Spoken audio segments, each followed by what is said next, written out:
Okay, today's unit is texture. We're learning about the element of art and texture, and the first thing that you're going to create for this project is what is called pointillism. Now, in pointillism, you create a picture overall made up of dots. Now, as you've gone through the art history, we've heard about George Seurat and how he conveyed dots through color to blend in to make a unified color. But today we're not going to do that. We're going to create dots to create texture.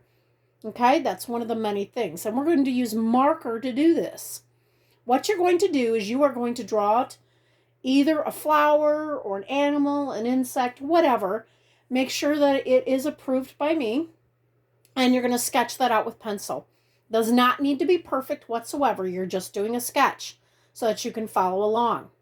As you can see, I have drawn a bird here, and it is a cardinal.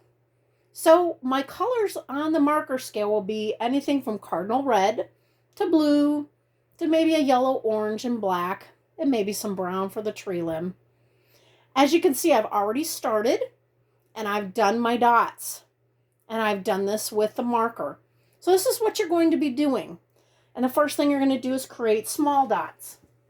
You're not going to create anything that has big circles. This is going to be done with individual dots. So this is going to take some patience. It's going to take some time and a little bit of effort. Okay, so when I say patience, that means you're going to have to be patient.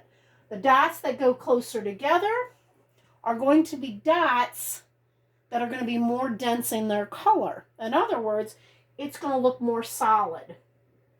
When dots get farther and farther away, it's going to look lighter. So keep that in mind. If you want a little bit of bright light in here, and you see a picture that has a little bit more of the lighter red, you're going to put less dots. Now I want these dots to be fairly small and close together as much as you can, unless they get lighter, okay?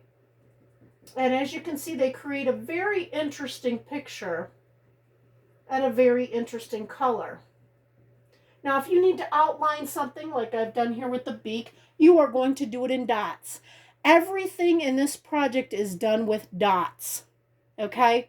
I don't want you drawing lines unless it is your subject matter sketch. But after the pencil sketch, I do not want to see any colored lines, okay? So we're going to go through here and continue. Now, as you see, I have wings right here that have a little bit of feather lines right here. So I can either decide to do many, many dots together, or I can take the black and add a little shading to that. And I can do that right now, and I can show you what that looks like. So I can go dot, dot, dot, dot, dot, dot, dot, dot, dot with the black. So there's a little bit of shading underneath here. Okay? So you can think about those things. Remember, you're not outlining with using line. We are not using line. We are using dots for pointillism, which creates a texture. It's a very interesting texture, but that is the assignment for texture. Okay? All right. Get started.